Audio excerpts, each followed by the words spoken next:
bracketology. So big win today. Need to keep rolling through the Southern Conference. And I think you can expect that. I mean, you got a tough road coming up with Furman, but other than that, Southern Conference kind of looks like it's yours. And again, the NFL update. Mark's very happy. The Falcons 13-0 lead over the Rams. But tomorrow we've got more NFL action. At 1:05 p.m., Buffalo travels to Jacksonville in the AFC Wild Card Game 2. If it's anything like the first one we saw today between the Titans and the Chiefs, are going to be in for a good one. Jacksonville's an 8.5-point favorite against a Buffalo team that's ecstatic to even be there. Last I saw, LeSean McCoy was not going to play tomorrow. So that definitely changes things. So we'll see how that goes. At least it'll be a little warmer in Jacksonville than it is in Buffalo, I imagine. It might be 37 in Jacksonville. Then in the Superdome in New Orleans and Carolina. Carolina lost both its meetings against the Saints. And I think Carolina looked absolutely awful last week, and I think it's going to happen again next week. They have two of the best rookies in the league, Marshawn Lattimore and Alvin Kamara, and I think they'll be the difference this week, and they'll come away with a big win. All right, and then the day we're all excited for, Monday night, number 4 seeded Alabama against number 3 seeded Georgia, the matchup the world didn't want to see, but it's an all-SEC national championship. Sorry, Travis DeBusk, but the SEC reigns again, my friend.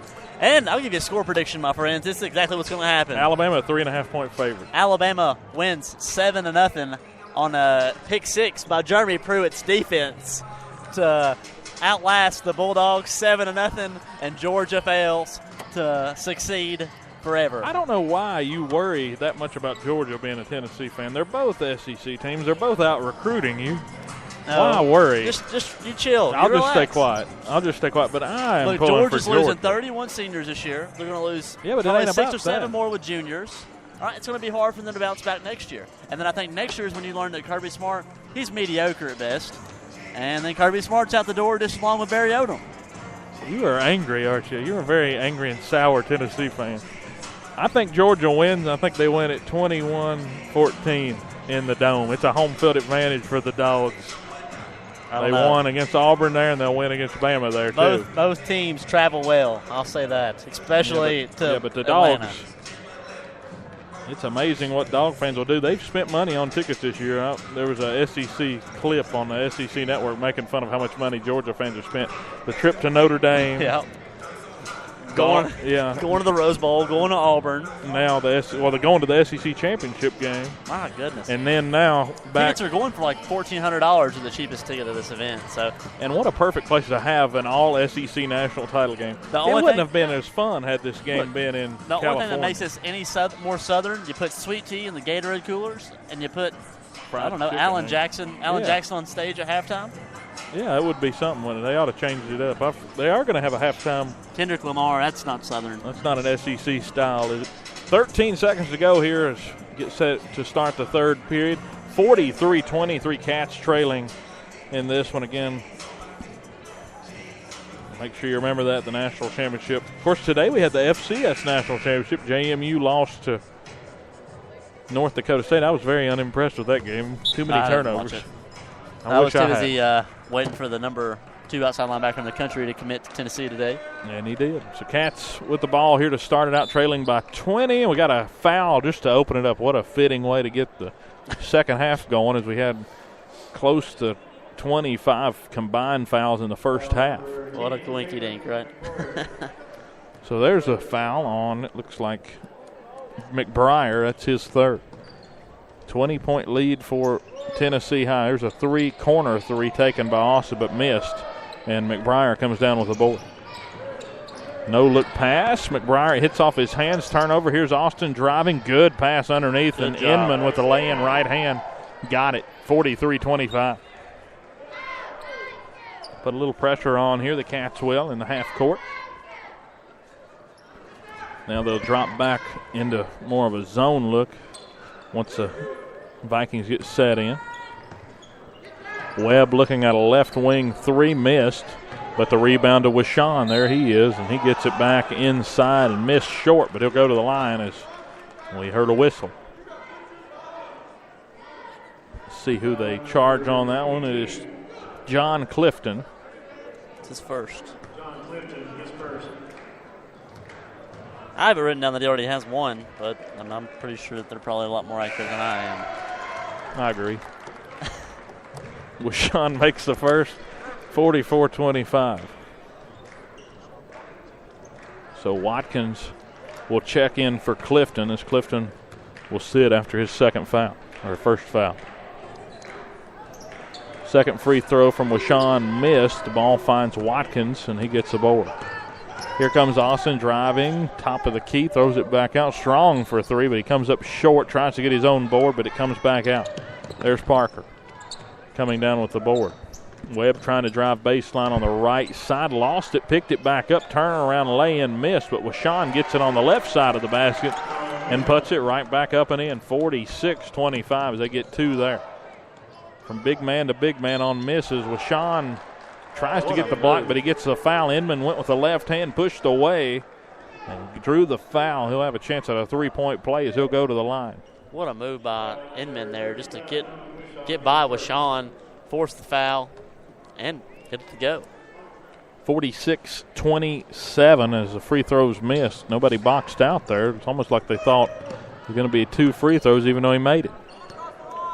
46-27 is Tennessee High with the ball. There's Webb up at the free throw line, back out. Three-pointer on the way, but short.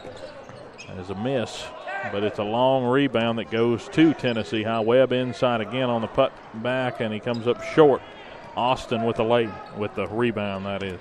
There's Austin driving, no-look pass. Johnston driving, right-hand baseline lay-in, got it.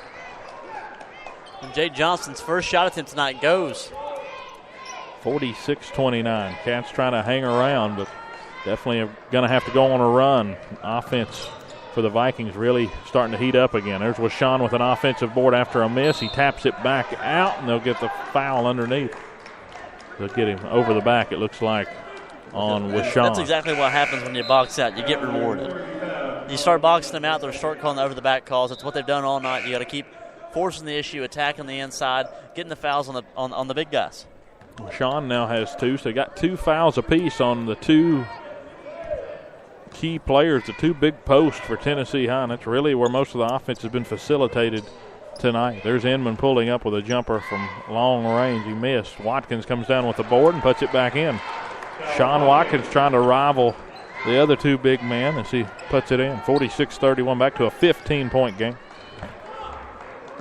Cats have trimmed 5 points off that 20-point deficit. Johnson just running around trying to track the ball as Webb nearly loses it. They get it on the baseline to Washawn, and he gets pushed out of bounds, they said. So Washawn will go to the line. So that's on Watkins. That'll be his second tonight.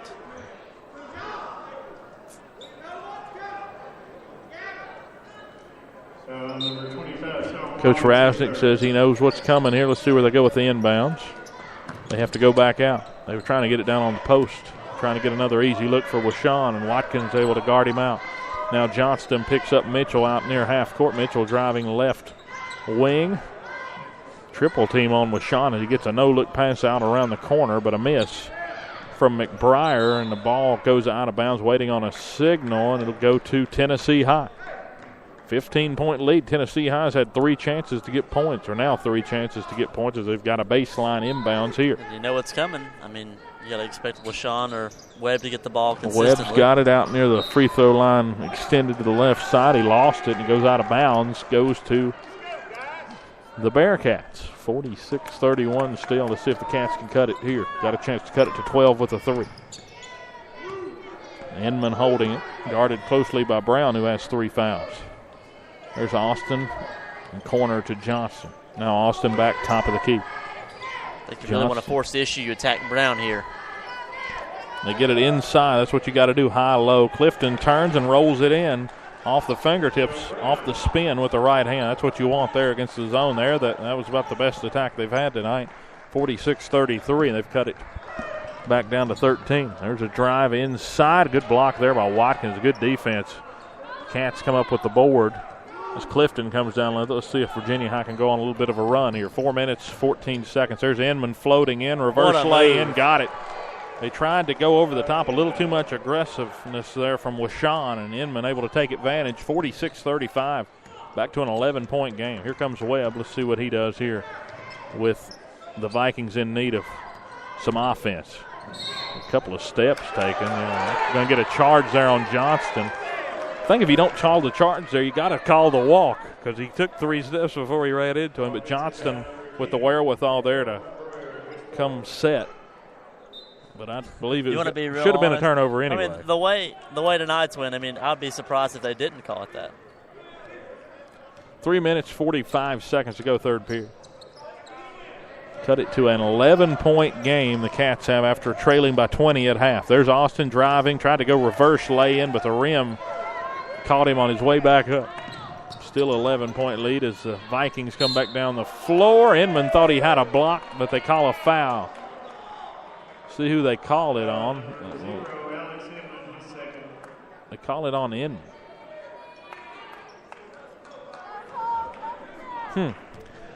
46-35. That was all ball. McBriar will go to the line. He makes, actually it bounced out. Look at that. I jinxed him a little. Johnson checks out now. Johnny Wynn comes onto the floor. So on the floor for the Cats is Watkins, Wynn, Austin, Clifton, and Inman. Second free throw from McBriar on the way. Made it. 47-35, 12-point lead. So now you have, now they took out Cole McBriar with 4 fouls.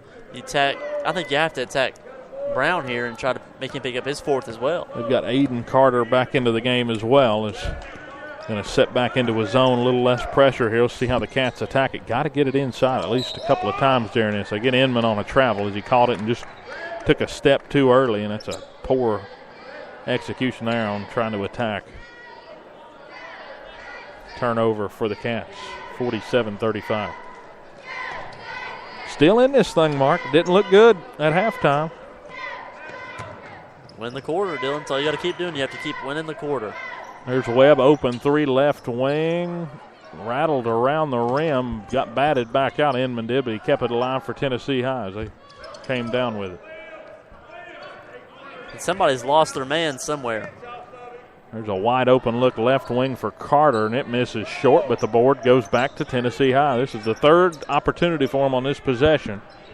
As Carter tries to drive back out, there's Webb, corner 3, the 3rd 3, and another board for Tennessee High. Now they get it to Washawn inside, and he gets a foul and the basket. So now they'll have a chance at a 3-point play after missing three 3-point shots in a row and getting 4 boards. That's exactly what happens in that situation. And that's 4 on Gavin Austin now.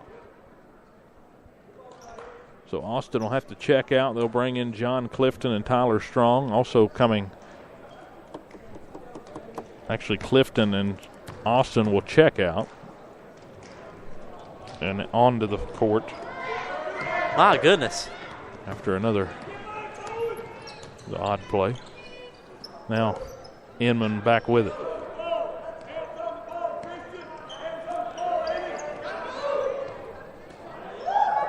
That was Will Brown who checked out of the game, that is. As now is a turnover on the other side for the Cats.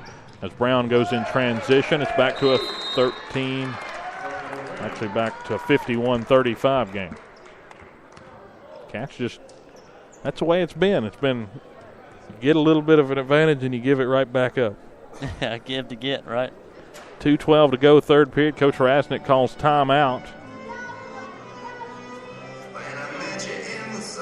Back to a 16-point advantage. Had cut it to 11 at one point, but a 5-0 run here late for Tennessee High as they try to control it going into the 4th period.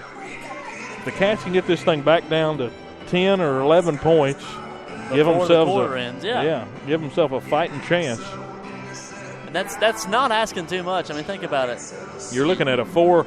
Win these last 2 minutes by 4 or 5 points. That's very much doable. The way this offense has been in spurts, very much doable. And the Cats looking for their 2nd win of the season. They're 1-7 on the year. Tennessee High 7-9. They went 12-16 last year. Virginia High went 8-15 a season ago. Cats have the ball here as they'll face this 2-3 zone. And Johnny Wynn trying to drive baseline. Floater left side missed. Will Brown came down with the board, or Clifton did, and he ended up putting it back in. John Clifton Coach Rasnick told me, I said, if you had 3 words to describe John Clifton, he said defense, rebounder, and energy. And right